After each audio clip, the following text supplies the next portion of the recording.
All right, it's 5 p.m. somewhere. We're a little late today, but we will go for June 22nd, 2026. Real news that matters in IT. Android app verification gets a real enforcement date. Google has set September 30th, 2026 as the first enforcement date for Android developer verification in Brazil, Indonesia, and Singapore and Thailand. According to Hacker News, certified Android phones in those countries will block normal install apps for developers who have not registered their identity on Google, whether the app comes from Google Play or participating third-party stores. Five Eye agencies warn AI will rise the cybersecurity stakes within months. A rare Five Eyes public warning said frontier AI models could change offensive, defensive cyber capabilities on a timeline for months, not years. The Guardian reported the warning in context for recent restrictions around Anthropic's Fable model and board concerns that high-end models can discover software weaknesses faster than traditional terms can triangulate them. It's going to explode over the next couple months for sure, because whatever the other people are doing, basically, the hackers are going to use it for their best benefit. And so some of these models and whatnot are insane. DifyTap shows why AI apps need tenant isolation checks. Researchers disclosed 4 vulnerabilities in Diffy and an open source agent workflow platform that could expose private AI chats and files across tenants. The Hacker News reported that 2 flaws were critical, 2 required no authentication, and 3 had cross and tenant path. Most issues were fixed in Diffy 1.14.2, with 1 fix expected later in the next release. Wow. Squirrelbleed is a reminder that old network services still matter. A newly disclosed Squid proxy flaw, CVE 2026 47729, can leak clear text HTTP requests from one proxy to another trusted proxy user. The Hacker News explains that the bug traces back to old FTP phrasing behavior and affects the kind of shared proxy developments found in offices, schools, public Wi-Fi environments, and legacy networks. Yeah, all these old routers and whatnot, if we're not still patching them and several years down the line something happens, then it's basically on you because you never patched the router. Next one, fake search ads are still delivering malware. Electric Security Labs delivered a campaign where malicious Google ads led to users looking for JNode.js, a fake site that developed OXLOADER, and then Castle Stealer.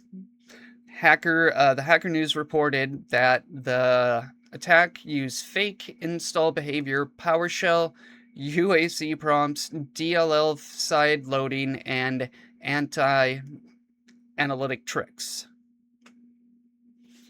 Yeah, for sure. I mean, if you click on a site and it's loading that, then it's exactly what it says. Canada used a court-approved botnet cleanup warrant.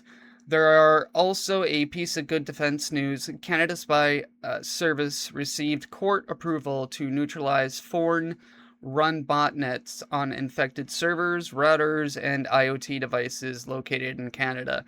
The hacker reported that public ruling released in June 15th described the first use of the threat reduction warrant power in this way. Holy smokes. That's awesome. Very good. It just depends on whatever head they cut off at the beginning. AWS pushes AI assisted code security, but governments still matters.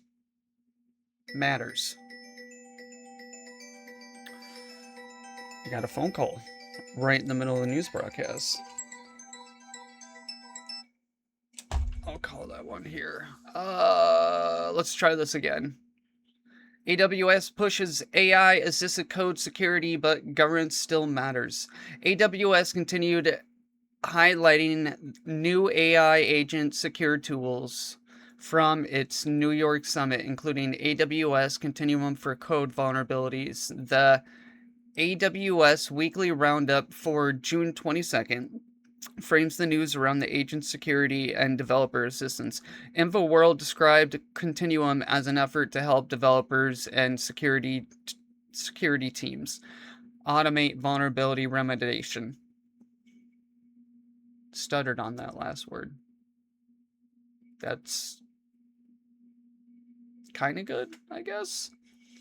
Yeah. Microsoft, next one. Microsoft and Chevron show how much power AI infrastructure needs.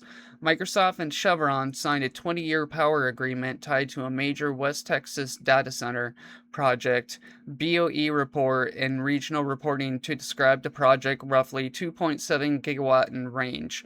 The power expected later decade if final approvals and investment decisions proceed.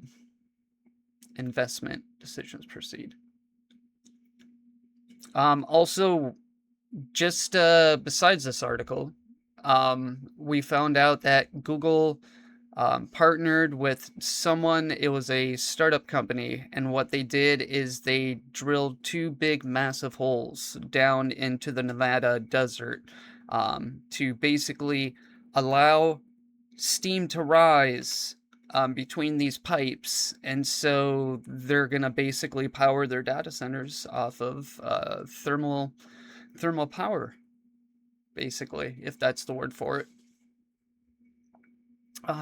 Did I see anything else?